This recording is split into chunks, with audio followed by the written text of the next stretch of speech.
माता वो मिलेंगे कहाँ। मैया ने कहा बेटा अगर कुछ बनना है तो बन जाओ। वैसे तो परमात्मा सर्वत्र विराजमान है, लेकिन वहां पर जाकर के साधना को ज्यादा प्रखर हो जाएगी। ध्रुव निकल चले। जैसे माता ने कहा ऐसा वैराग्य उत्तानपाद जी को पता चला बेटा जा रहा है। उन्होंने कहा कह दो एक शेर अन्न दिया जाता था, आज से 2 शेर दिया जाएगा। ध्रुव रुके नहीं महाराज। फिर जब पता चला रुक नहीं रहा है, राजा ने कहा ध्रुव से कह दो आधा राज्य दे दिया जाएगा। अभी गोद में नहीं ले रहे थे, लेकिन जैसे आप भगवान के मार्ग पर चलते हो सारा संसार आपका हो जाता है। कहने लगे कि कह दो आधा राज्य ध्रुव का, आधा उत्तम का। ध्रुव ने कहा अरे अब जिन प्रभु कीन शेर ते दूना, उनके ग्रह आगे का सुना। अब तो नहीं रुकूंगा। उत्तानपाद ने कहा बड़ा बेटा है, कह दो सारे राज पर अधिकार ध्रुव का, मत जाए जंगल। जब आप भगवान के मार्ग पर चलते हो तो अष्ट सिद्धि नवनिधि के दाता सभी सिद्धियां रिद्धियां आपके चरणों में लौटने लगती हैं। भगवान अपना पीछा छुड़ाते हैं, भैया इन्हीं सुखों को भोगो, हमारी तरफ मत आओ।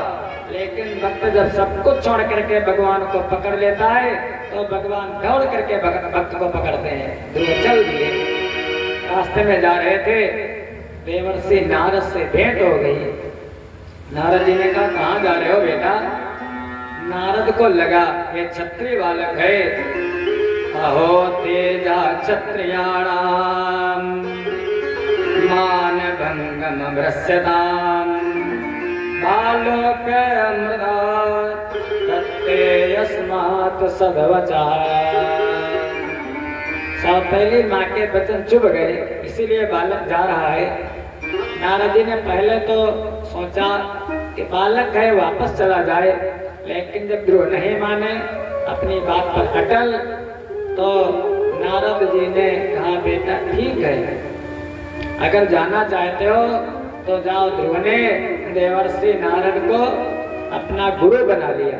नारद जी ने क्या क्या गुरु किया है। कहने गुरु तो अब हमारे सामने आ गए, आपसे बढ़कर के गुरु कौन है। क्योंकि बिनु गुरु होए कि ज्ञान, ज्ञान की होए विराग। बिनु बिना गुरु के ज्ञान कहाँ हो सकता है। मैंने आपको गुरुदेव मान लिया है। नारद जी ने ध्रुव ने कहा गुरुदेव मैं ऐसा पद प्राप्त करना चाहता हूँ जो मेरे पिता, मेरे दादा, मेरे परदादा जिस पद को प्राप्त न कर सके वह पद मैं प्राप्त करना चाहता हूँ। चरणों में गिर गए नारद के। कहने लगे कि मेरा कोई न सहारा बिन तेरे, गुरुदेव संवरिया मेरे।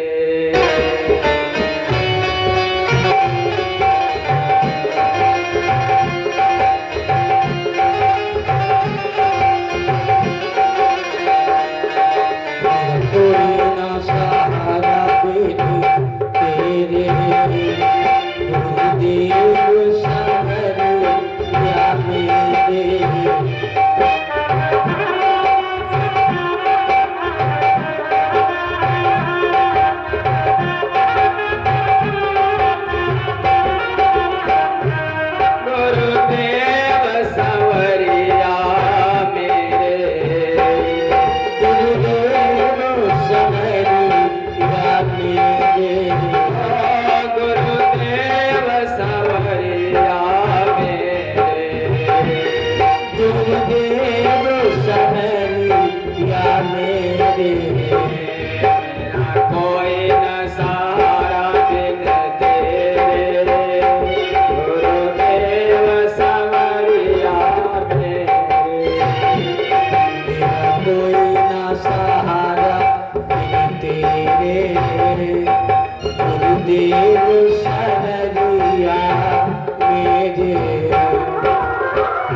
पत्नी को छोड़ कर जाऊं कहाँ।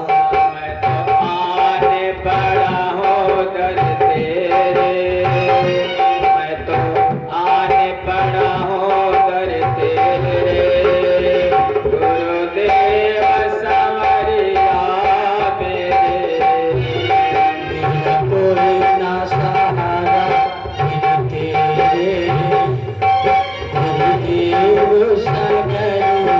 संवरिया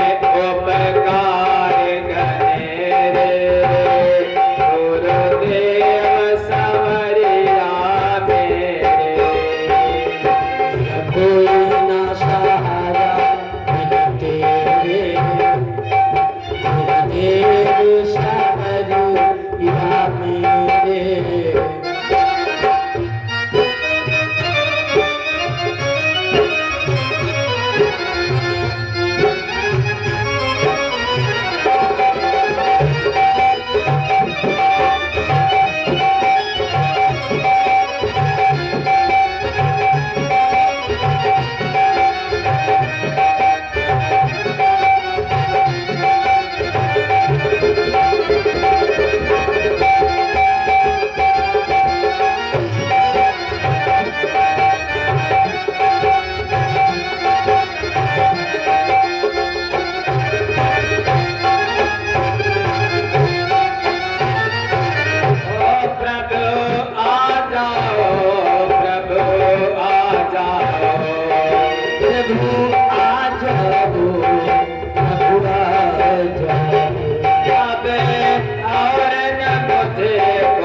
गुरुदेव समरिया में मेरा कोई ना सहारा बिन तेरे गुरुदेव समरिया मेरे।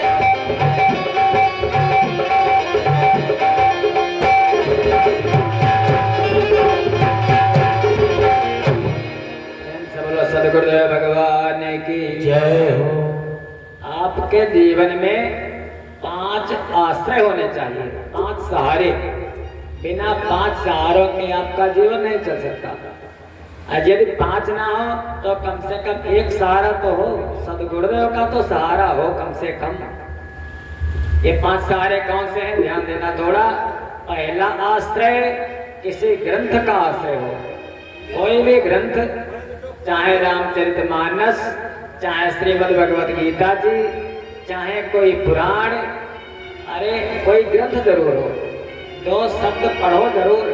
पूजा करते हो आप लोग तो कोई भी ग्रंथ हो, 2 चौपाई रामचरितमानस की पढ़ लो डेली। कहते हैं 3 चीजें नष्ट हो जाते हैं अगर पलटी नहीं जाती हैं। आलू का ढेर लगा दो आप, अगर उनको डेली उल्टो पलटोगे नहीं तो सड़ जाएंगे। फिर दूसरे पान को अगर उल्टोगे पलटोगे नहीं तो पान भी सड़ जाएंगे। देखो अबोली लोग महाराज बार बार उनको पलटते रहते हैं। और तीसरा, हमारे शास्त्र, घर में रामायण रखी है, घर में भागवत रखी है, घर में क्या है, हम लोग कहते हैं रामायण बैठ गई। हमारा गुरुदेव बैठा थे कल, कहते उस दिन रामायण बैठेगी। अरे क्या रामायण भी, हमारा जो खड़ी है रामायण जो बैठ जाएगी, रामायण बैठ गई। अब बताओ, रामायण बैठ गई लेकिन खुद तो भाग गई। रामायण घर में बैठी है और महाराज मोहली जा रहे हैं। तो क्या भंडारा, रामायण में मन नहीं लगा है, मन लगा है दशरथ पुत्र जन्म सुनि गाना, मानव ब्रह्मानंद समाना। सब दशरथ है, सब ब्रह्मानंद में है। लेकिन महाराज वो क्या था, सब कुछ जय पावा राखा नहीं काहू, सर्वस दान दीन सब काहू। रामायण हो गई और 2 कन्या खिलाने में प्राण निकल गए। महाराज है दशरथ, तो रामायण बैठती है। रामायण क्या खड़ी, रामायण माने बैठो उसको सुनो। रामायण संत किसी ग्रंथ का आश्रय हो महाराज। चाहे अरे जो हनुमान चालीसा ही कम से कम ये संकल्प कर लो कि हम हनुमान चालीसा डेली पढ़ेंगे, बस इससे बढ़कर के तो कुछ है ही नहीं इस कलयुग में।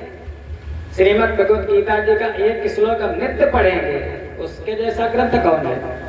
रामायण 3 ग्रंथ है हमारे यहाँ, रामायण, श्रीमद् भागवत और श्रीमद् भगवत गीता। रामायण हमको जीवन जीना सिखाती है, आर्ट ऑफ लिविंग, जीवन जीने की कला। हम जीवन कैसे जिए, पिता के साथ कैसे व्यवहार करें, माता के साथ कैसे व्यवहार करें, पत्नी के साथ कैसे व्यवहार करें, अपने मित्र के साथ कैसे रहें, अपने शत्रु के साथ कैसे व्यवहार करें, ये रामचरितमानस सिखाती है। क्योंकि मर्यादा पुरुषोत्तम भगवान श्री राम, बैरी राम बड़ाई करही, बैरी भी भगवान राम की बड़ाई किया करते थे। रावण जैसे जो कोई था, कोई विरोधी भगवान का था ही नहीं। वो रामचरितमानस हमको जीवन जीना सिखाती है। और श्रीमद् भागवत महापुराण, परीक्षित को मृत्यु का बाण लगा है, मुक्ति का एकमात्र साधन है श्रीमद् भागवत महापुराण। और श्रीमद् भगवत गीता जी वो महाराज हमको सब कुछ बताती है। हम कर्म कैसे करें 6 अध्याय तक, हम भक्ति कैसे करें 12 अध्याय तक, और हम ज्ञान को कैसे प्राप्त करें वो 18 अध्याय तक। 18 अध्याय है, 6 अध्याय तक। ओ महाराज श्रीमद् भगवत गीता जी तो सब कुछ बताती है, जीते जी मुक्त कर देती है। कोई ग्रंथ आपके जीवन में हो, अगर अरे हमारे बड़े बड़े महापुरुष हुए, स्वामी विवेकानंद जी महाराज, नरेंद्र नाम का बालक जो रामकृष्ण परमहंस जी के पास जाकर के महाराज जो विवेकानंद जी हो गए। गुरु की कृपा से जब शिकागो सम्मेलन में गए तो श्रीमद् भगवत गीता जी को उन अंग्रेजों ने बिल्कुल नीचे रखा, सबसे नीचे। हम लोगों को लगातार और नीचे तो दिखाते रहे महाराज। और आजकल तो वो भारत विश्व गुरु है, ऐसे महापुरुषों तो भारत के मुरीद बन है, वही अमेरिका वाले, चाइना वाले, जापान वाले। गीता जी को सबसे नीचे, बोलना कितना है, बड़े बड़े वहां पर धुरंधर आए हैं, बस मंच पर तक जाना है और 0 सेकंड बोलना, वहां से तुरंत उतरना। महाराज जैसे चढ़ना शुरू किया विवेकानंद जी ने, उन्होंने बड़ा हंसे वो सब, कहने लगे तुम्हारी जो श्रीमद् भगवत गीता जी है, देखो ये ऊपर इतने ग्रंथ हैं, महान ग्रंथ, श्रीमद् भगवत गीता जी सबसे नीचे। विवेकानंद जी वहीं से प्रारंभ कर दिया, बोला एक सीढ़ी चढ़े मंच की। कहने लगे अरे तुम लोगों को ये नहीं मालूम, जो सारा संसार इसका कोई कारण है, इसका कोई आधार है, तो हमारी श्रीमद् भगवत गीता जी इन सारे ग्रंथों का आधार है। सारे ग्रंथ हमारी श्रीमद् भगवत गीता जी पर टिके हैं। वो महाराज मूल में अब बोलते गए प्रातः काल से लगा करके शाम तक ऐसा सम्मोहन था उनके पास, वो सारे अंग्रेज उनके मुरीद बन गए महाराज।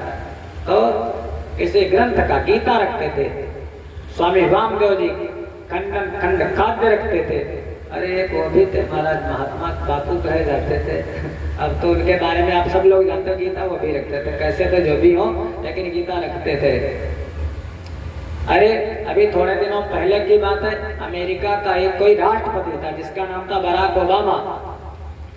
हर समय उसके जेब में हनुमान चालीसा रहती थी, हनुमान जी का परम उपासक था। अपने छोटा सा खरीद लो हनुमान चालीसा, छोटी सी खरीद लो भगवत गीता, अपनी जेब में रखो। हमारा कहने का मतलब ये, आप उसके आश्रय में रहेंगे।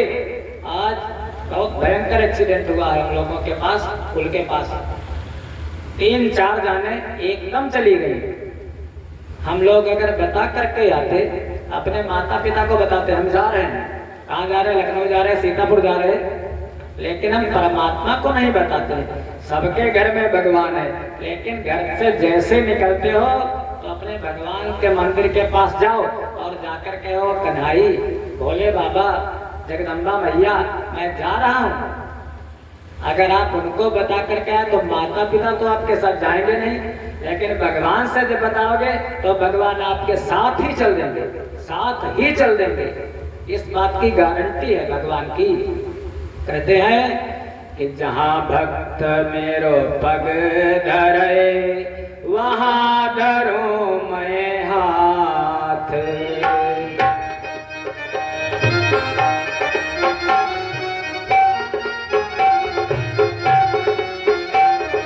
पीछे पीछे मैं चलूं, कभी न छोड़ूं साथ।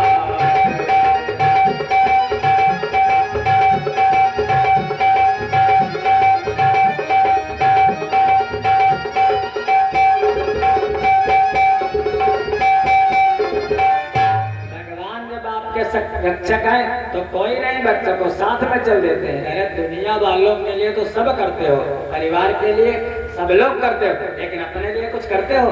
कुछ नहीं करते हो। अपने लिए भी कर लिया करो, कम से कम प्रातः काल जगे, भगवान की पूजा की, तो दिन भर अगर आप माहौली गए और अगर सकुशल वापस आ गए तो समझो भगवान की परम कृपा है। तो अपने शरीर के लिए कुछ कर लो। राम रक्षा स्तोत्र, जिन लोगों को सब ना अगर संस्कृत पढ़ सको तो हिंदी पढ़ लो। उसमें अगर आपने प्रातः काल राम रक्षा स्तोत्र का पाठ कर लिया, राम रक्षा, वो राम जी रक्षा करते हैं। आप दिन भर 24 घंटे तक असर रहता है उसका। जैसे आप दवाई खाते हो तो दवाई का असर होता है, ऐसे राम रक्षा स्तोत्र का असर 24 घंटे तक। आपका बाल बांका नहीं होगा, कहीं चले जाओ। फिर एक है देवी कवच।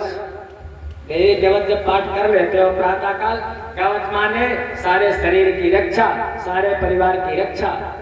वो महाराज आपके शरीर की रक्षा करते हैं, अंग अंग की। दंतान रक्षति कौमारी, कंठ देशे चंडिका, घंट काम चित्र घंटा चा महामाया च तालुके।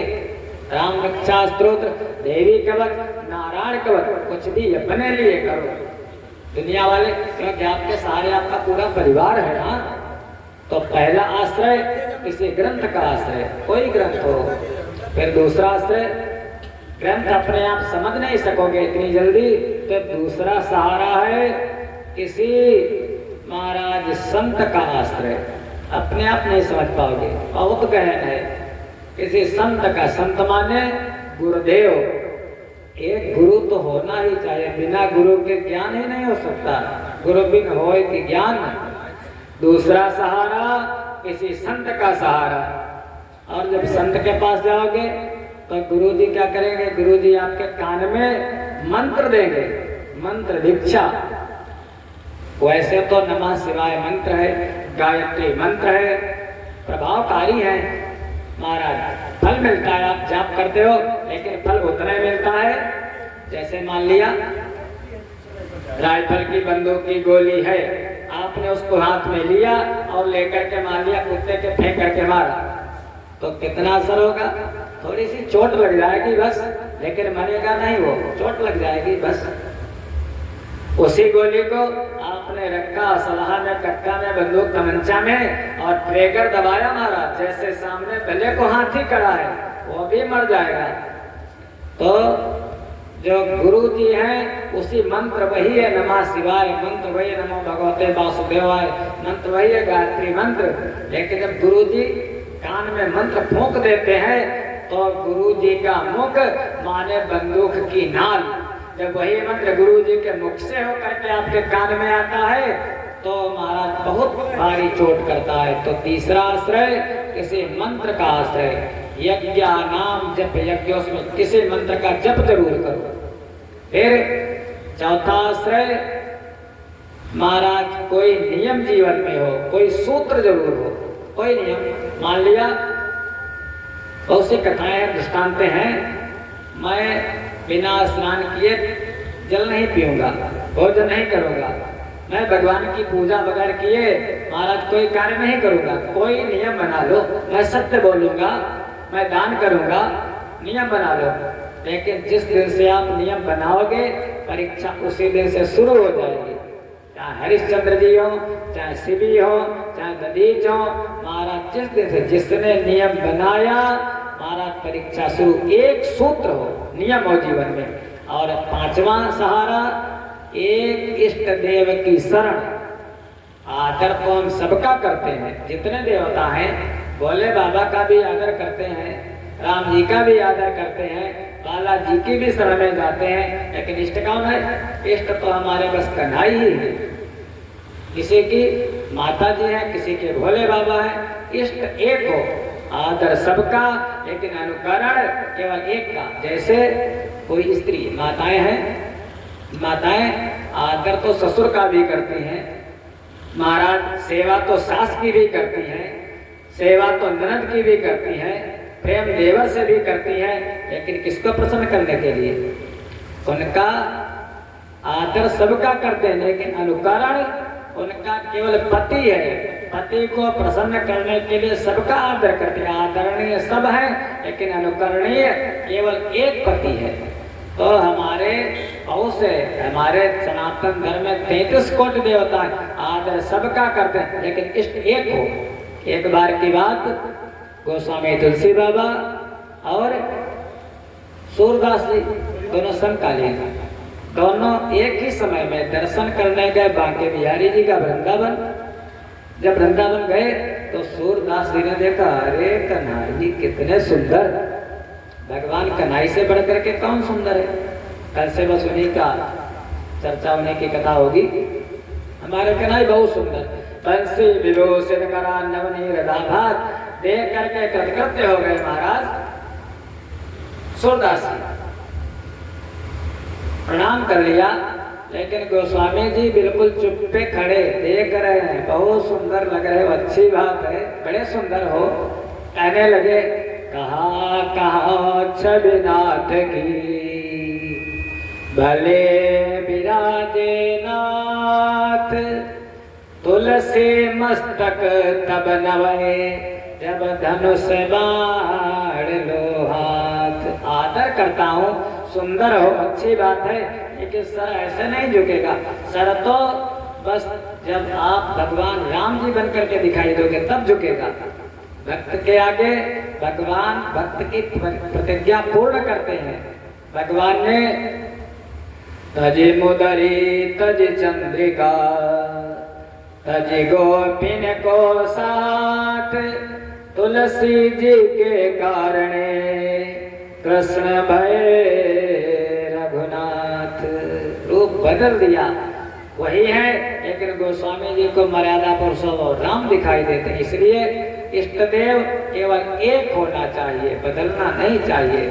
बस आप किसी की भी पूजा कर लो, जो जिसकी पूजा करता है तो उसी को प्राप्त होता है। भगवान कहते हैं श्रीमद् भगवत गीता जी में, क्या यान्ति देव व्रता देवान पितरन यान्ति पितृव्रता भूतानि यान्ति भूतेज्या यान्ति मद्याजिनोऽपि माम्। हे अर्जुन, यान्ति देवव्रता देवान, जो देवताओं की पूजा करता है वो देवताओं को प्राप्त होता है, देवताओं के लोक में जाता है। आपने सूर्य की पूजा की, चंद्रमा की पूजा की, बल की पूजा की, बृहस्पति की पूजा की, तो देवताओं के लोक में जाओगे। और पितरन यान्ति पितृव्रता, बहुत से लोग अपने पितरों की पूजा करते हैं, माता पिता की फोटो लगाते हैं।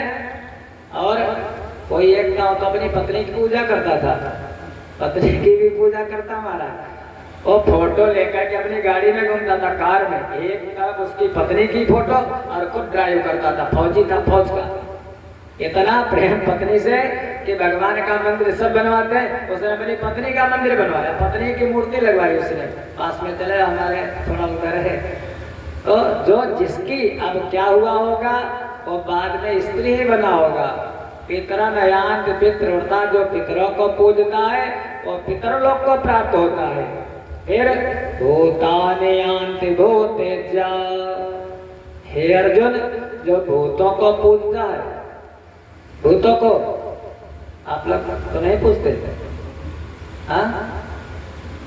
भूत माने भूतकाल जो चला गया, प्रेत कहते प्रेत, प्रेत माने प्रत्येक जो चला गया, वो जो बीत गया, पास्ट टेंस बीत गया वो।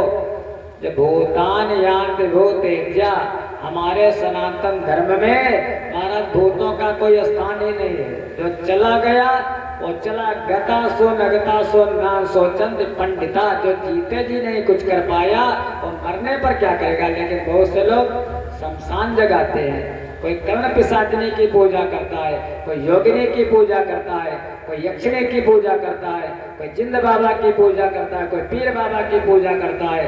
तो जो जिस देवता की अगर भूतों को पूजता है तो बाद में वो महाभयानक भूत ही बनता है, सदगति उसकी कभी नहीं होती। भूतान यान्ति भूतेज्या भगवान कहते हैं।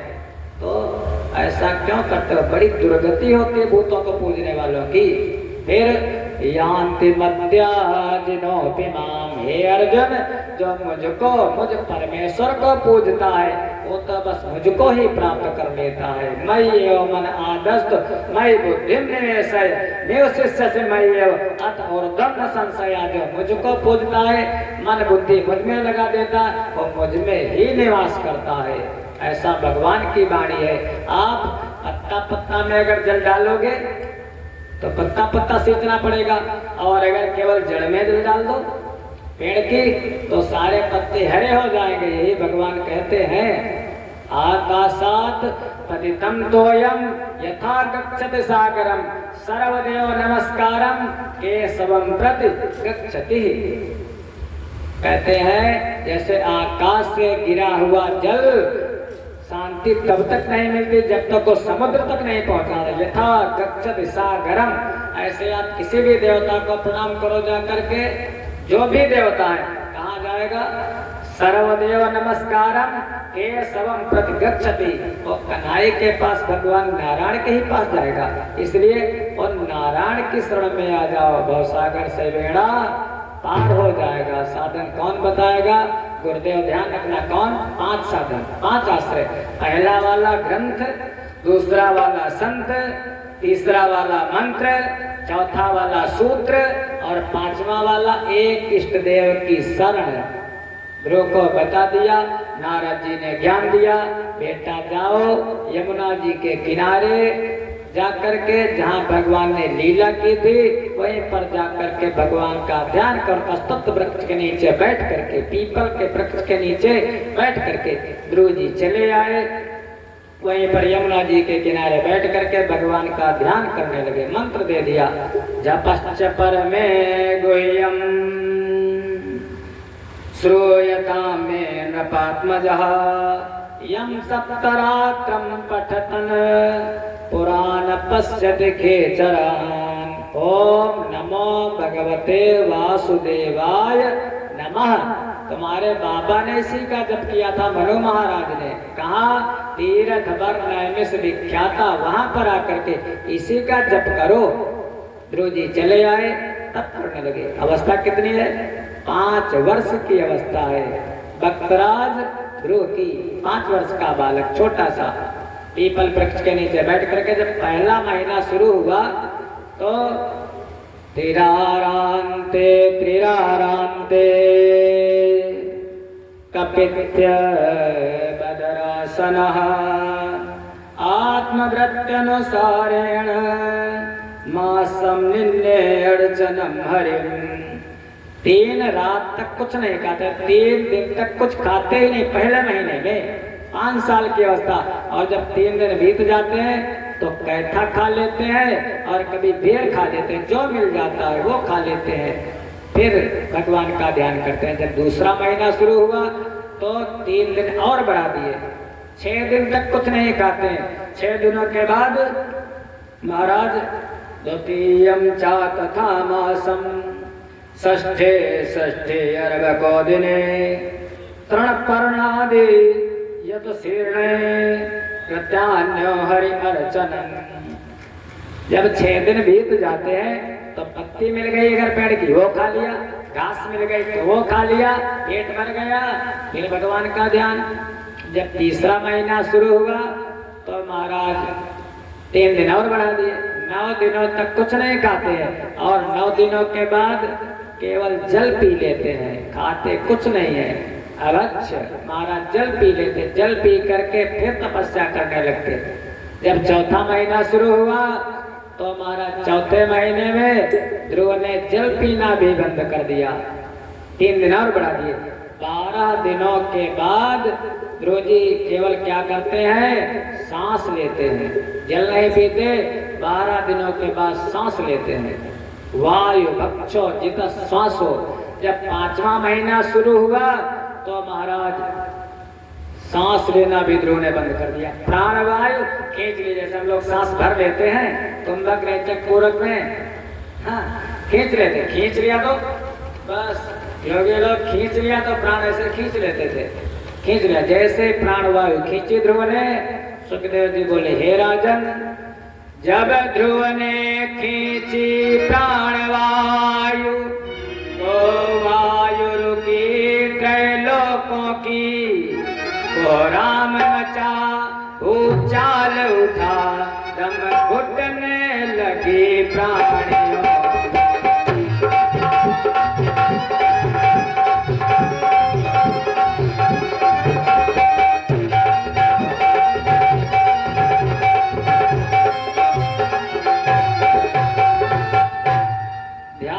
पद एक पैर से खड़े, पृथ्वी एक तरफ को झुक गई।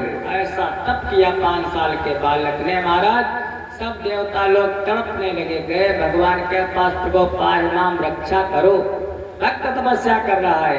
भगवान नारायण वहीं यमुना जी के किनारे भक्तराज ध्रुव के आगे प्रकट हो गए, लेकिन नेत्र तो बंद है। हम लोग पैसा खर्चा करते हैं, यात्रा करते हैं, कहाँ जाते हैं? बद्री नारायण, केदारनाथ, जगन्नाथ, बांके बिहारी, और जैसे भगवान के आगे पहुंचते हैं तो दर्शन तो करना चाहिए, नेत्र खोल करके, आंखें खोल करके भाई दर्शन करो। लेकिन जैसे भगवान के पास जाते हैं तो नेत्र बंद कर लेते हैं। और हम लोग बाहर नहीं देखना चाहते, उन परमात्मा को अपने अंदर देखना चाहते हैं। तो परमात्मा तो अंदर है। ध्रुव जी ने नेत्र बंद कर रखे। भगवान ने अपनी मोहिनी मूर्ति हटा दी ध्रुव के हृदय से। ध्रुव ने जैसे आंखें खोली, महाराज देखा सामने भगवान नारायण खड़े हैं। महाराज देख करके हर्षित हो गए। भगवान ने कहा, बेटा वरदान मांगो। वेदा हम संतीताने राजन्य बालक, बेटा कुछ वरदान मांगो। ध्रुव ने कहा, प्रभु क्या वरदान मांगू?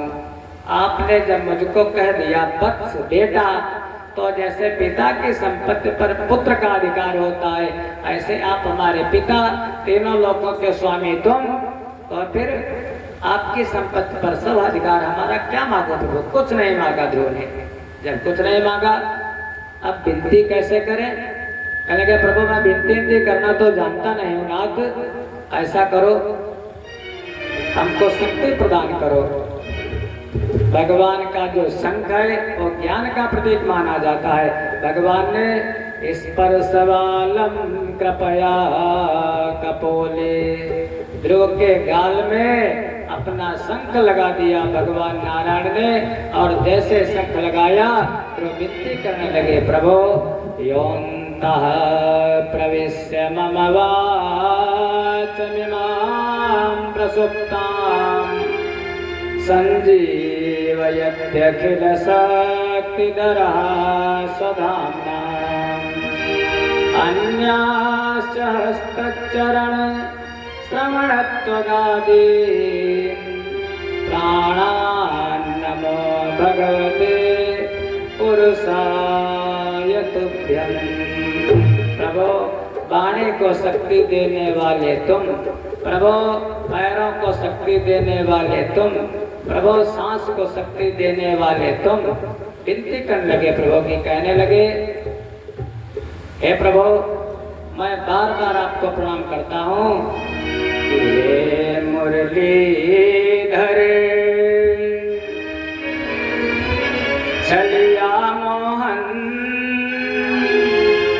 हे मुरलीधर छलिया मोहन, हम आज तुम्हें दिल दे बैठे।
पहले से ही तो कम ना थे, कम पहले से ही तो कम ना थे, एक और मुसीबत ले बैठे। पहले से कुछ कम ना थे, एक और मुसीबत ले बैठे।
नहीं हो आकर के, तुम मिलते नहीं हो आकर के, हम कैसे कहें देखो वो बैठे।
खोज के भी तुम्हें पाता नहीं, मन खोज के भी तुम्हें पाता नहीं, तुम हो कि उसी मन में बैठे।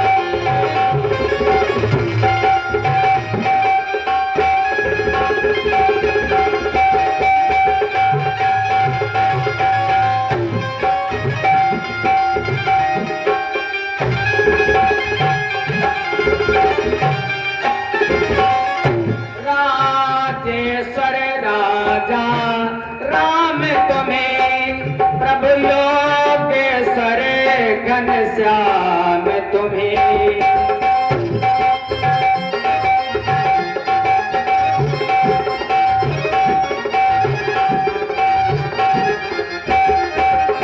धनुधारी बने कभी मुरली बजा, धनुधारी बने कभी मुरली बजा, यमुना तट निज जने में बैठे।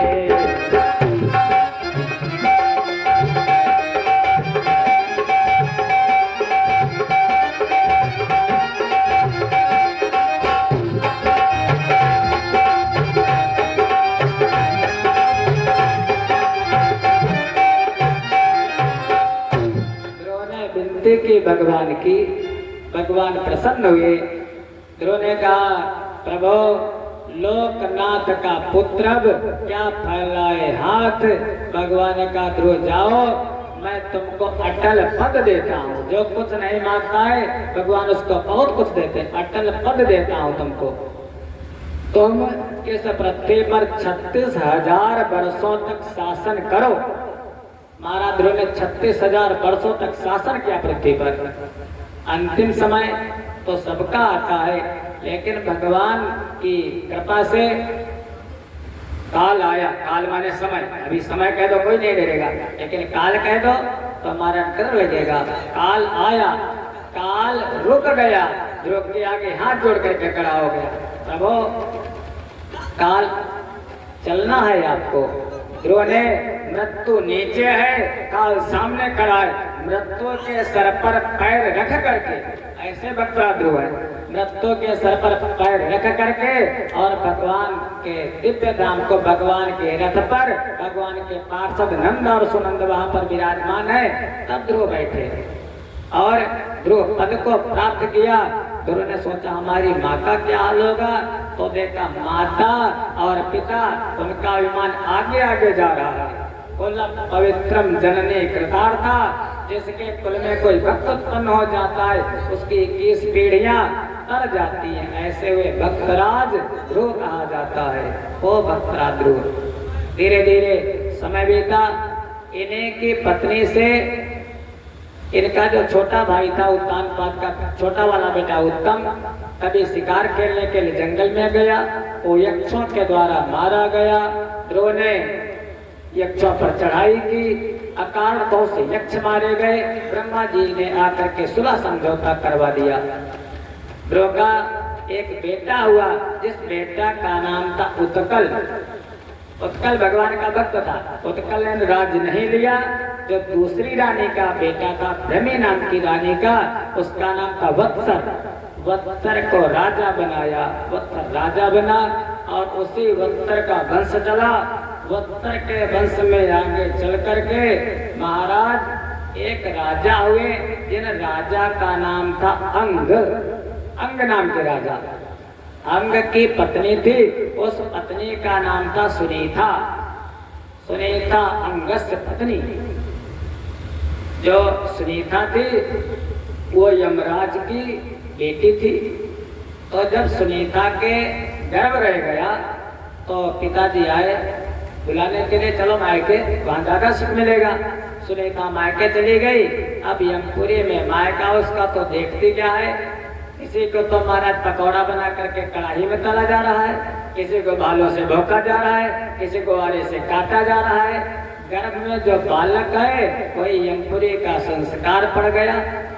पिताजी तो अच्छे थे, लेकिन संस्कार जब बालक गर्भ में होता है, जैसी शिक्षा दी जाती है बालक वैसा ही बनता है। बेटा तो हुआ, बेटा का नाम रखा बेन, अंग का पुत्र बेन, लेकिन गोस्वामी जी ने कहा अधम को बेन समान, बहुत दुष्ट हुआ। घोषणा करवा दी कोई भगवान का भजन नहीं करेगा, न यष्टव्यम न दातव्यम न होतव्यम दया क्वचित, कोई यज्ञ नहीं करेगा, कोई दान नहीं करेगा, कोई भगवान की पूजा नहीं करेगा। संत लोग कहाँ तक सह सकते हैं? जब अति हो गई तो संतों ने ब्राह्मणों ने कुछ किया नहीं, मारण कर दिया। मारण, मोहन, वशीकरण, उच्चाटन। सब लोग कहते हो संत नहीं कर सकते कुछ, अरे संत बहुत कुछ कर सकते हैं, लेकिन संतों का अर्थ संत हृदय नवनीत समाना। संतों ने केवल बस इतने किया, ब्राह्मणों ने होम और राजा बेन बहुत आता था, जैसे ओंकार भरी बेन मर गया, मारण हो गया, मारण कर दिया बेन का। जब माँ थी सुनीता, उसने सोचा संतों ने ऐसा कर दिया है तो कभी कृपा भी करेंगे।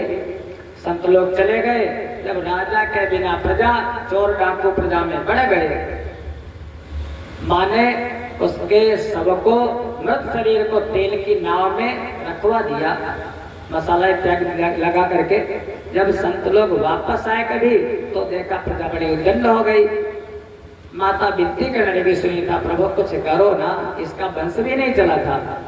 कहने के उसका मृत शरीर कहाँ है? मृत शरीर बेन का लाया गया। बेन के मृत शरीर को मंथन किया गया। उन ऋषियों ने मंत्रों के द्वारा उसके शरीर को मथा। जब मथा तो उसकी जब जंघा को मथा गया तो काक कृष्ण हृतिश्वासो, काले काले रंग के पुरुष प्रकट हो गए, आदिवासी। वहां पर उन संतों ने कहा निशीथ, निशीथ माने बैठ जा, बैठ जा। उसी से निषाद जात की उत्पत्ति हुई, आदिवासी जाति की। आगे बेन के और अंगों को मंथन किया गया, दाहिना हाथ मथा जाने लगा तो भगवान का एक अवतार हुआ। प्रेम से बोलो प्रथु भगवान की। 24 अवतारों में से एक ये भी अवतार है भगवान का, प्रथु। ध्यान देते रहना, जो मैंने कल बताया था 24 अवतारों की चर्चा करेंगे। प्रथु जब बाएं हाथ को मथा गया तो उससे लक्ष्मी की स्वरूपा अर्ची, अर्ची नाम है पृथ्वी की जो पत्नी है। सब बंदेजन जय जयकार करने लगे, विनती करने लगे, गुणगान करने लगे।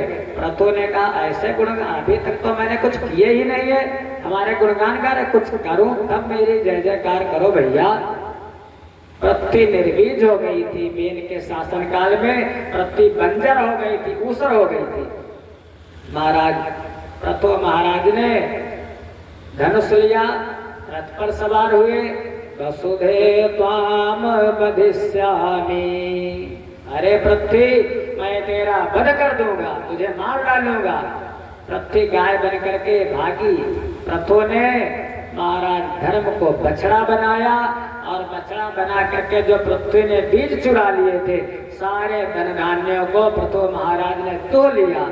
उसी समय देवता लोग आ गए, यक्ष लोग आ गए, गंधर्व लोग आ गए, ये सब भूत लोग आ गए, जो भी थे, पर्वत आ गए, नदियां आ गए, सबने अपने अपने बछड़े बनाए और पृथ्वी से सारे धान्यों को तोड़ लिया। ऐसे प्रथु महाराज का प्राकट्य हुआ। प्रथु का जो पुत्र था उसका नाम था विजिताश्व।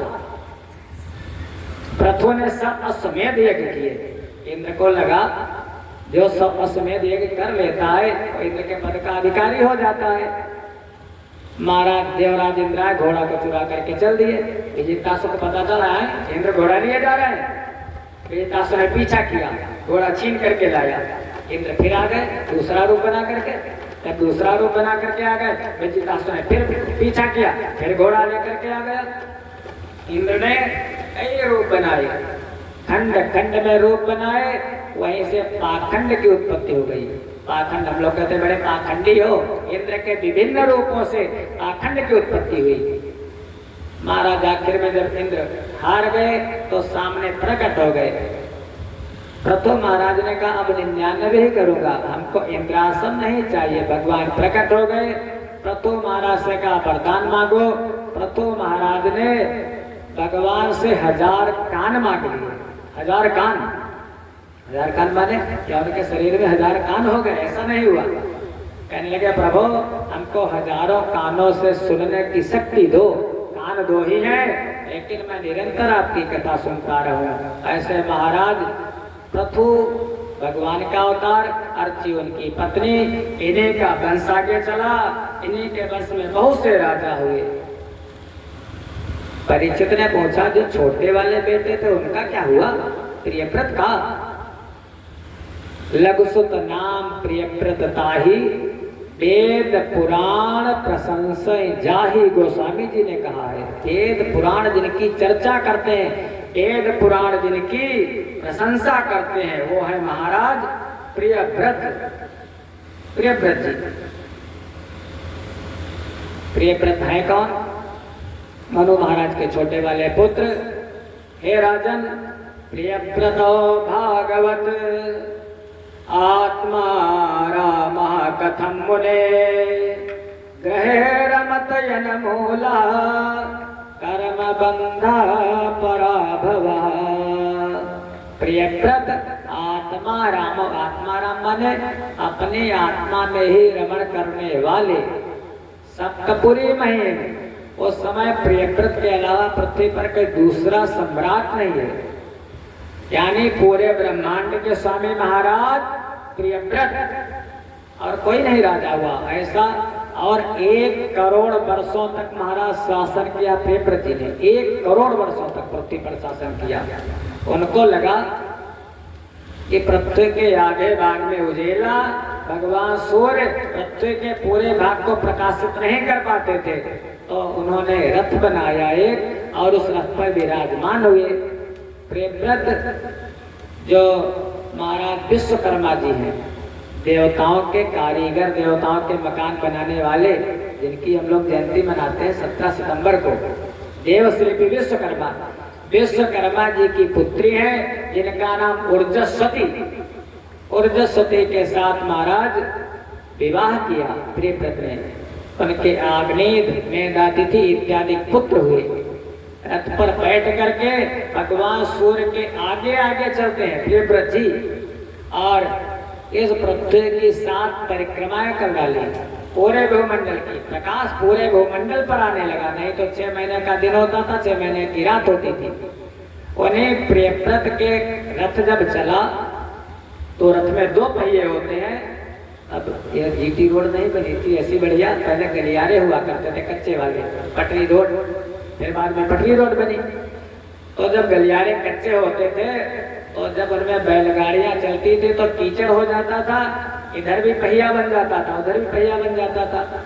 जब बरसात होती थी तो उसमें पानी भर जाता था, बीच में सूखा रहता था और दोनों तरफ पानी भर जाता था। तो प्रियव्रत के रथ जब चला तो उससे 7 लकीरें बन गई, 7 लकीरें, और उन्हें 7 लकीरों में 7 प्रकार का द्रव्य, 7 प्रकार का द्रव भर गया। इसी में महाराज खारा जल, किसी में मीठा जल, किसी में गन्ने का रस, किसी में दूध, किसी में घी, और किसी में मट्ठा, और किसी में मदिरा। 7 समुद्रों का निर्माण हुआ परीक्षित के रथ, प्रियव्रत के रथ के चलने से। और उनके बीच में जो जगह बची उस जगह में 7 द्वीप बन गए।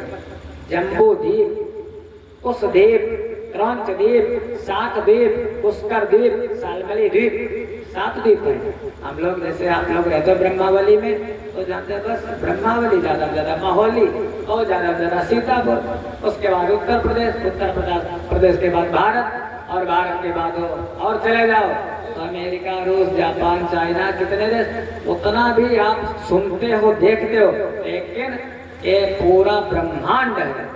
और परमात्मा को कहा जाता है अखिल कोटि ब्रह्मांड नायक, एक एक ब्रह्मांड मऊ रहा कल्प सत एक, कहते हैं काकभुसुंडी जी।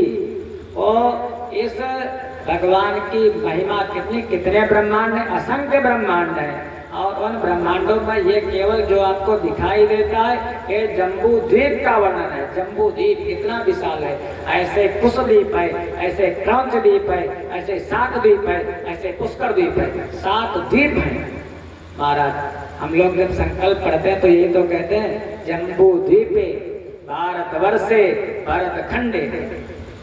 जम्बू द्वीप माने, जम्बू किस लिए कहते हैं, विचार किया करें, नहीं विचार किया। जम्बू द्वीप है, आचार्य लोगों को विशेष करके ध्यान देना चाहिए। जम्बू द्वीप माने जहाँ पर एक जामुन का बहुत बड़ा वृक्ष है। भागवत जी का पंचम स्कंद पढ़ना ध्यान से कभी। जामुन का बहुत बड़ा वृक्ष है जिसका परिमाण है 16 योजन ऊंचा और 16 योजन चौड़ा। 16 चक्कू 64 कोस ऊंचा और 64 कोस चौड़ा, इतना परिमाण। और उसमें जो जामुन लगते हैं, जामुन का पेड़, इसीलिए नाम है जम्बू द्वीप। एक जामुन लगता है तो एक जामुन एक हाथी के बराबर, इतना बड़े बड़े फल लगते हैं। और जब टूट करके गिरता है तो बिखर जाता है, रस बहने लगता है, जिसको हम लोग कहते हैं, शास्त्र कहता है जम्बू नद। जम्बू नाम की नदी बहती है, उसी में महाराज बड़ी बड़ी देवांगनाएं स्वर्ग की अप्सराएं आकर के महाराज विहार किया करती हैं। इसीलिए हम लोगों के देश, हम कहाँ के निवासी हैं, जम्बू द्वीप के निवासी हैं। फिर जम्बू द्वीप के बाद धीरे धीरे हुआ, नाम बदल गया, कहने लगे जम्बू द्वीप में अजनाब वर्ष। अजनाब वर्ष था हमारे देश का नाम। फिर अजनाब वर्ष के बाद इन्हीं के वंश में आगे चल करके एक राजा हुए, उनका नाम था भरत। अभी आगे कथा सुनाएंगे। उनके नाम पर हमारे देश का नाम पड़ा भारतवर्ष। पहले नाम था अजनाब वर्ष। उन्हीं के जो 7 समुद्र बने, किसी में जल, किसी में खारा जल, किसी में जिसे हम लोग कहते हैं समुद्र, किसी में क्षीर सागर, किसी में मट्टे का। भगवान की कृपा से गन्ने में रस नहीं है, गाय के थन में दूध नहीं है और पृथ्वी जल नहीं है। ये भगवान की प्रेरणा से और परम पिता की कृपा से उन्हीं 7 समुद्रों से 7 द्रव्य आया करते हैं, यहाँ से वहां तक। वो भगवान की महिमा, कर्तुम सत्यम अकर्तुम सत्यम नान्यथा कर्तुम सत्यम। ऐसे महाराज ये प्रियव्रत का शासन चला 1 करोड़ वर्षों तक। इन्हीं के वंश में इनके राजा आग्नेय मेधातिथि और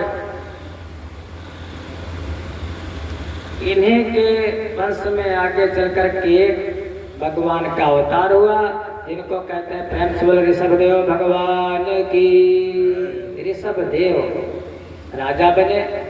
ऋषभदेव जो आजकल आप लोग देखते होंगे, उन्हीं को हम लोग कहते हैं आदिनाथ। ऋषभदेव जी के महाराज 100 पुत्र थे, 100 बेटे थे ऋषभदेव जी के, जिसमें से 81 कर्मकांड कराने वाले हो गए। कर्मकांड जैसे आप लोग कराते हैं, हमारे आचार्य जी कराते हैं, मुंडन तिलक यज्ञोपवीत विवाह कर्मकांडी हो गए। 9 बेटे 9 द्वीपों के राजा हो गए। 9 बेटे महाराज 9 योगी हो गए। कवि अंतरिक्ष पिप्पलायन आयुर्होत्र चमस्कर भाजन। वो एक बार जब महाराज निमि ने यज्ञ किया था मिथिला में, महाराज जनक जी के पूर्वज, तब वो वहां पधारे थे। जो सबसे बड़े वाले बेटे उनका नाम है भरत, ऋषभदेव जी के पुत्र। उन्हीं के नाम पर हमारे देश का नाम पड़ा भारतवर्ष। पहले हम जब पढ़ते थे तब एक किताब चलती थी कक्षा 2 में, उसमें एक पाठ था शकुंतला दुष्यंत वाला।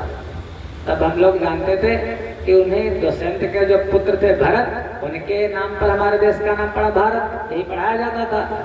लेकिन जब भागवत का अध्ययन किया हमने गुरुदेव की कृपा से, तब रहस्य ये पता चला कि उन भरत के नाम पर नहीं, ये जो हमारे ऋषभदेव जी के भरत जी हैं, उनके नाम पर हमारे देश का नाम पड़ा भारतवर्ष। धा माने प्रकाश और रत माने डूबा, जो निरंतर प्रकाश में डूबा रहता, जहाँ पर ज्ञान का भंडार है, भारत माता, अपने देश को क्या कहते हैं हम लोग? प्रेम से बोलो, भारत माता की। भारत माता कहते हैं, अमेरिका माता नहीं कहने लग जाते। हाँ, पाकिस्तान माता कोई नहीं बोलता, चाइना माता कोई नहीं बोलता। हम लोग भारतवासी हैं, हम लोगों को गर्व है, ऐसी जगह पे भगवान ने हमको जन्म दिया है महाराज। लेकिन आज भी हम लोग, अंग्रेज तो चले गए, लेकिन अपने पर्व नहीं हम मनाते। हम जो अंग्रेजों के गुलाम अब भी हैं, मन से गुलामी। हम तन से तो नहीं गुलाम है, लेकिन मन से भी गुलाम है। उनके जो त्योहार, उनको मनाने में बड़ा आनंद आता है। अपने त्योहार रामनवमी, जन्माष्टमी मनाने में प्राण निकलते हैं। और अभी हमारा उनका त्योहार हो, क्रिसमस हो, मदर डे, कोई फादर डे, कोई वैलेंटाइन डे, पता नहीं कितने डे हो गए महाराज। तो हमारा देश भारत माता, उन्हीं के नाम पर। वही ऋषभदेव जी को जैनियों ने स्वीकार कर लिया, गुरु मान लिया। ऋषभदेव जी घर छोड़ करके जंगल चले गए और जंगल में जा करके अजगरी वृत्ति अपना ली। काठ का, लकड़ी का टुकड़ा मुंह में रख लिया, बोलते नहीं थे, जो मिल जाता था खा लेते थे। अजगरी यहाँ तक कपड़े फट गए तो फट गए, मलमूत्र करते थे कोई बात नहीं, लेकिन वो भगवान का अवतार थे। 1 योजन तक ऐसी दिव्य सुगंध आती थी वहां पर महाराज, भक्त लोग धन्य हो जाते थे। एक दिन जंगल में आग लगी, उसी में उनका शरीर शांत हो गया। उन्हें को जैनियों ने अपना लिया। हम लोग कहते ऋषभदेव भगवान, जैनी लोग कहते आदिनाथ। आप लोग सड़क पर जब देखेंगे कभी हमारे इधर, तो 2 निकलते, एक तो नंगे नंगे बिल्कुल, उनके शरीर पर कपड़ा ही नहीं होता है, उनको कहते हैं दिगंबर, दिगंबर जैनी लोग। और एक होते हैं जो सफेद कपड़ा पहन करके निकलते हैं, उनको कहते हैं श्वेतांबर। उन जैन धर्म में 2 हो गए, श्वेतांबर और दिगंबर। जड़ कहाँ है? मूल है हमारा सनातन धर्म। सनातन धर्म की शाखाएं सब है, और सब पंथ है, धर्म है केवल सनातन। भरत जी जो बड़े वाले पुत्र थे, अब ध्यान देना थोड़ा कथा पर। भरत जी ने अपना राज्य छोड़ दिया। भरत जी के बहुत से बेटे हैं, और राज्य छोड़ करके जंगल में चले गए।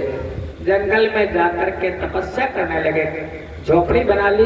एक नदी है, जिस नदी का नाम है गंडकी नदी, जहाँ से शालिक राम भगवान निकलते हैं। झोपड़ी बन डाल ली, और महाराज भगवान का पूजन ध्यान प्रातः काल, दोपहर में, सायंकाल, संध्या करते हैं। एक दिन की बात, नदी में खड़े थे, मध्याह्न का समय था, दोपहर का, संध्या कर रहे थे, भगवान को जल दे रहे थे, सूर्य भगवान को।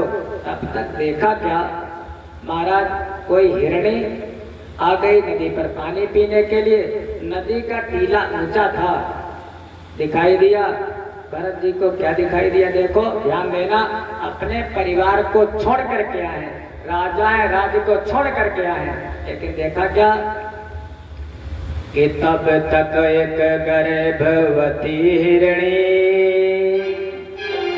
आ पहुंची नदी किनारे पर। तब तक दे उठा दहाड़ सिंह बन के दूसरे कगारे पर।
गर्भ, पीछे से शेर दहाड़ा, आगे नदी, पीछे शेर। विचार किया बाहर पीछे जाऊंगी तो शेर खा जाएगा, इससे अच्छा ये नदी में कूद जाऊं, क्या पता बच जाऊं। लेकिन नदी में जैसे कूदी, नदी का प्रवाह तेज था, हिरनी बहने लगी और उसका जो बच्चा था वो नदी में ही रह गया। हिरनी पार जा करके मर गई, बच्चा बहने लगा। ये महाराज ऋषिवर भरत जी संध्या कर रहे थे, जैसे देखा संत हृदय नवनीत समाना। बच्चा किसी का भी हो महाराज अच्छा लगता है, चाहे जिसका बच्चा हो। कहते हैं कि काचे बड़े सुहावने, गद्दर बहुत मिठाती, बोलो वह फल कौन है कि पाके अति करुआती। जितने फल जब पक जाते तो अच्छे लगते हैं, लेकिन एक फल ऐसा है भैया, वो कच्चा जब तक रहता बड़ा सुहाना लगता है, बहुत अच्छा लगता है, और जब गद्दर हो जाता है तो बहुत मीठा होता है, बहुत मीठा। और जब पक जाता है तब बहुत कड़वा होता है। जानते हो नहीं जानते? नहीं जानते आप लोग? हाँ भैया बता रहे, ये सब फले तो बैठे हैं। हाँ, जो छोटे वाले हैं वो महाराज बड़े सुहावने, बड़े अच्छे लगते हैं। फिर जो आप लोग बैठे हैं हमारे इधर उधर, वो बड़े मीठा। जवानी बड़ी मीठी होती है, लेकिन जब बुढ़ापा आता है पाके अति करुआत, अरे महाराज बहुत खराब। ऐसे ही बच्चा किसी का भी अच्छा लगता है। महाराज जैसे देखा भरत जी ने बच्चा बह रहा है, वह करुणाशील न देख सके, उसकी चितवन उसकी तड़पन, ले आए और लगे करने, लाल की तरह लालन पालन।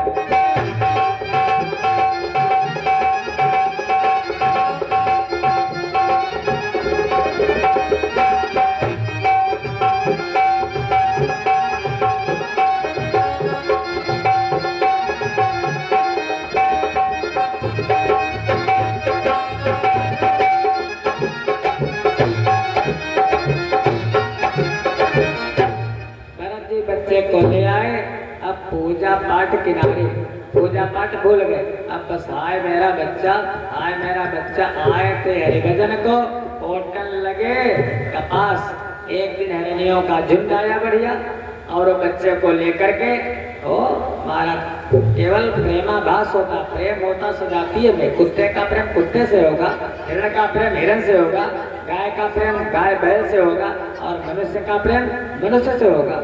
हिरणों का झुंड आया, महाराज हिरणे लेकर के फिर बच्चा जवान था चला गया।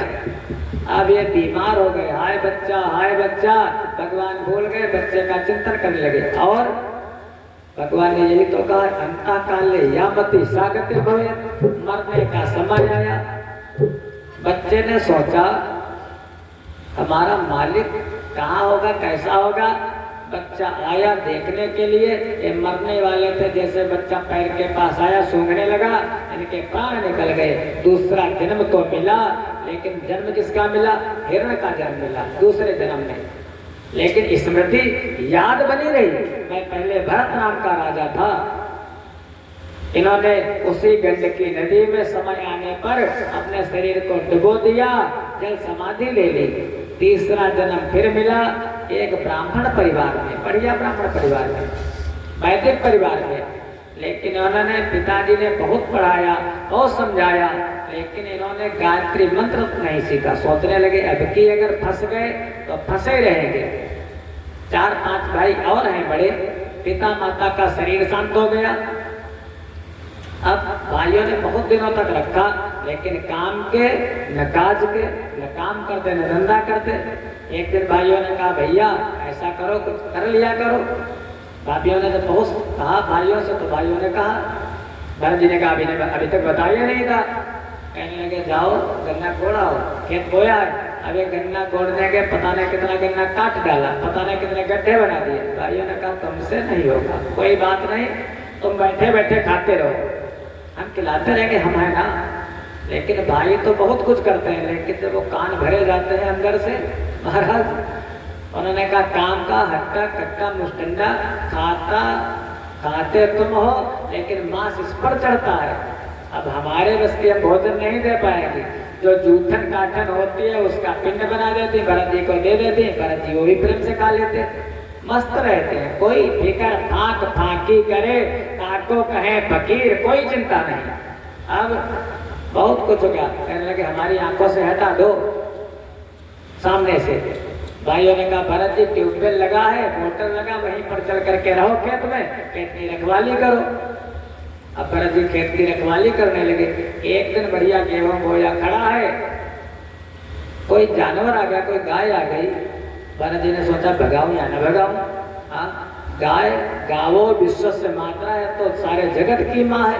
गाय संतुष्ट तो सारे देवता संतुष्ट, नहीं भगाया। तब तक बैल आ गया, वो तो सोचने का इसको भी ये तो धर्म का अवतार है।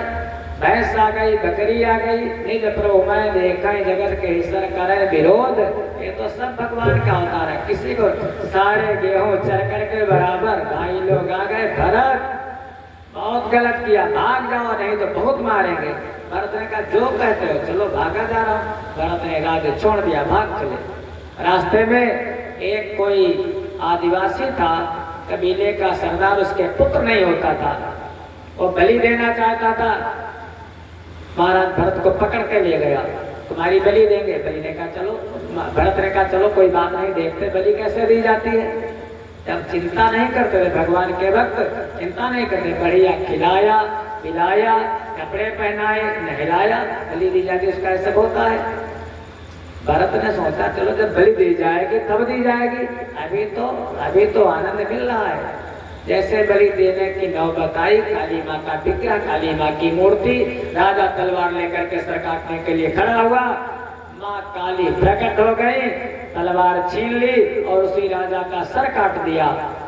सारे महाराज दुष्टों का वध करके काली माँ खेलने लगी और भरत जी ने प्रणाम कर लिया, वहां से चल दिए। रास्ते में जा रहे थे, एक राजा मिला। उस राजा की पालकी का एक जो कहार था वो ठीक से चल नहीं पा रहा था, बीमार हो गया। कहारों ने दौड़ करके देखा, मोटा तगड़ा आदमी, चलो इसका पकड़ो, जो तो पालकी में। भरत जी से कहा चलो पालकी में बचना है। भरत ने कहा कोई बात नहीं, चलो ये भी देखते हैं। मना नहीं करते थे, कर पाते या न कर पाते, मना नहीं करते थे। पालकी में जुट गए। जब पालकी चलती है तो कहारों के कदम तो बराबर चलते हैं, लेकिन ये कभी मचे हो तो जाने। अब राजा का सर पालकी में लड़ा, जब नीचे ऊपर होता है तो राजा महाराज बोलने लगा, इन पर व्यंग करने लगा भरत जी पर। अरे हमें तो लगता है इससे चले नहीं चला जाता। तयोदितं व्यक्तमते प्रलब्धं भरतुं समेस्यादति वीरभारः गन्तुर यदि स्यादिगम्य मदत्वा पीबेति रासो न विदां प्रवादः। राजा ने कहा देखो ये बड़ा दुबला पतला, जो कि मोटे थे तो व्यंग करने लगा। राजा ने कहा देखो इससे चले भैया चला नहीं जाता है, हमें लगता है इसने कई दिनों से भूखा है, भोजन नहीं पाया है। भरत जी तब तक चुप रहे।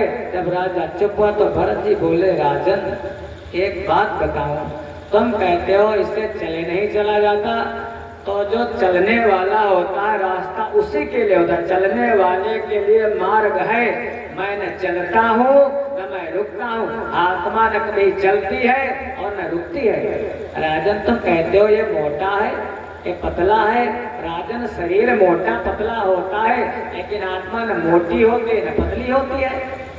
राजन तुम कहते हो भूखा है, तो भूख तो शरीर का विषय है, लेकिन आत्मा को न तो भूख लगती है न तो प्यास लगती है। राजन ये बताओ, नयनम छिन्नन्ति शस्त्राणि नयनम दाति पावकः न चैनम क्लेदयन्त्यापो न शोषयति मारुतः।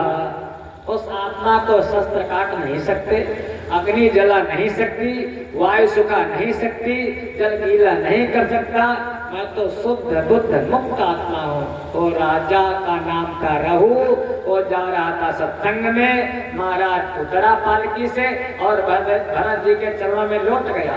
प्रभु बहुत अपराध हो गया। हे प्रभु ना हम विशंके सुरराज वज्रान यमस्य शूलान इंद्र से दंडान। हमको देवराज इंद्र के वज्र से भय नहीं है, भगवान शिव के त्रिशूल से भय नहीं है, यमराज के दंड से भय नहीं है। इंद्र पुलिस मम शूल विशाला काल दंड हरि चक्र कराला जो इनकर मारा नहीं मरई विप्र द्रोह पावक सोदरी। हे ब्राह्मण देवता आप कौन हो, कृपा करो। महाराज वहीं पर भरत जी ने राजा रहु को दिव्य ज्ञान दिया। सुखदेव जी कहने के परीक्षित वो राजा रहु कोई और नहीं था, वो राजा रहु जो हिरण का बच्चा था, संत का सत्संग पाने के कारण राजा बना। और भरत जी को भी चैन नहीं आया, उसको मुक्त करने के लिए भरत जी को 2 बार जन्म लेना पड़ा। वो राजा रहु भी इसीलिए कहते सत सुतर सतसंगति पाई, राजा रहु भी मुक्त हो गया और भरत जी भी मुक्त हो गए। ऐसे ये महिमा है। धीरे धीरे समय बीता, भगवान के नाम की बड़ी महिमा है। कहते हैं एक कोई नगर था, जिस नगर का नाम था कान्यकुब्ज नगर। कान्यकुब्जे द्विजा कश्चित दासे पतिरजामिलः नामना नष्ट सदाचारो दास्या संसर्ग दूषितः। एक ब्राह्मण था, बहुत ही कर्मकांडी ब्राह्मण था। ब्राह्मण कुल में नित्य हवन करता था, यज्ञ करता था। लेकिन एक दिन जंगल में गया संविदा लेने के लिए, तो देखा एक कोई यवन महाराज किसी वैश्या को अपनी गोद में बिठाया था। वहीं से उसके मन में विकार हुआ, विकार उत्पन्न हो गया। उस पिताजी माताजी चल बसे, उस वैश्या को घर में ले आया और घर में ला करके महाराज गांव वालों ने था तो कान्यकुब्ज ब्राह्मण था महाराज, ऐसा वैसा ब्राह्मण नहीं था। गांव वालों ने बाहर कर दिया, भैया तुम वैसा ले आए हो, अब तुम हमारी बिरादरी से अलग। गांव के किनारे झोपड़ी दिलवा दी। नाम क्या है? नामना नष्ट सदाचारो, सदाचार से बिल्कुल अलग है। नाम अजामिल, अजा माने माया, और जो माया से मिल जाए वो उसी का नाम अजामिल।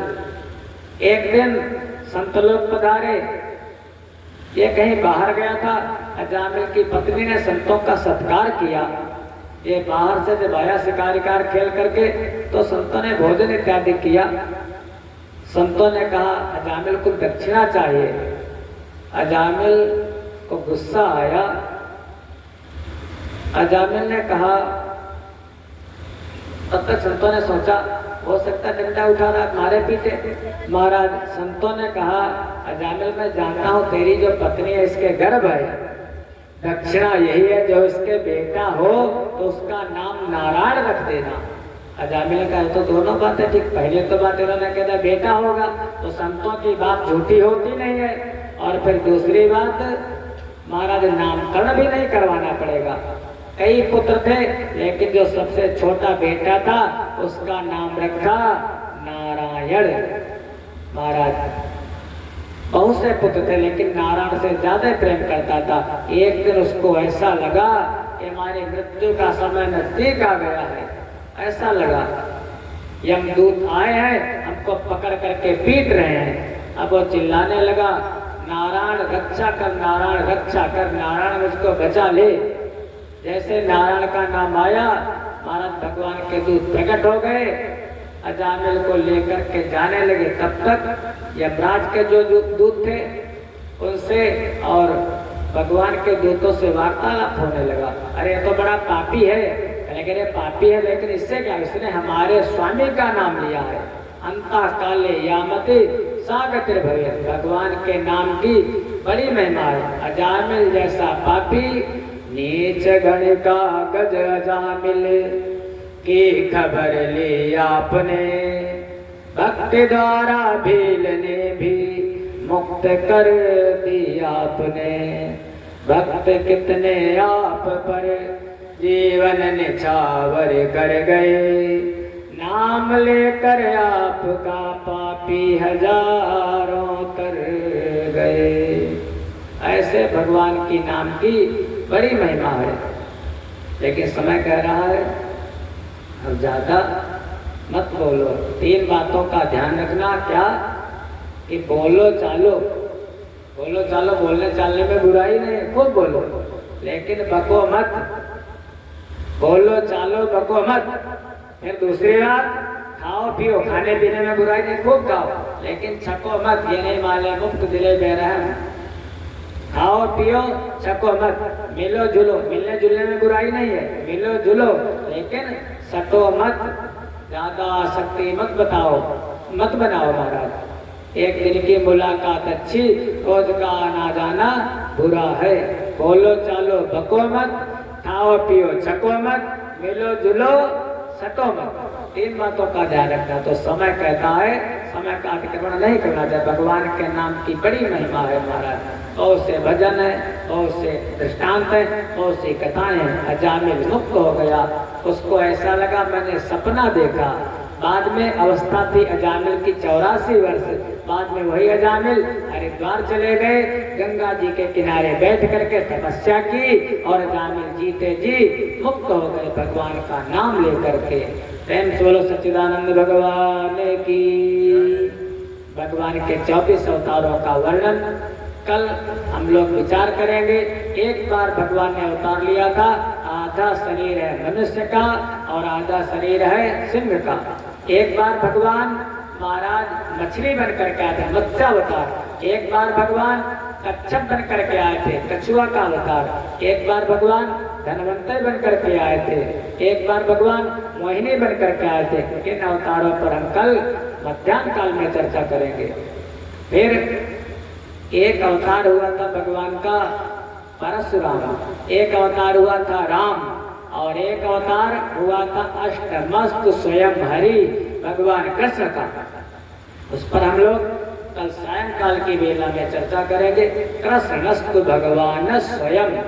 कल सायंकाल के समय जैसे हम लोग अपने घर में कर लेते हैं, क्या अपने बच्चे का मना लेते हैं जन्मदिन, बर्थडे, ऐसे कल सायंकाल भगवान के जन्म दिवस, जन्म की कथा, भगवान के प्राकट्य की कथा, और जैसे जो कुछ बन पड़ेगा वैसी व्यवस्था आप लोग करेंगे। कल सायंकाल बहुत सुंदर कथा भगवान की कल से कहते, आधे में आधा घर और आधे में पूरा घर। आधे एक भाग भागवत जी के 2 भाग हैं।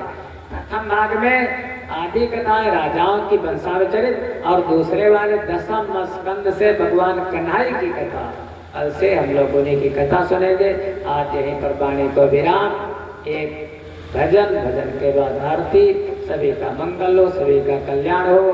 सर्वे भवन्तु सुखिनः, सर्वे सन्तु निरामयाः, सर्वे भद्राणि पश्यन्तु, मा कश्चित् दुःखभाग् भवेत्। हेलो।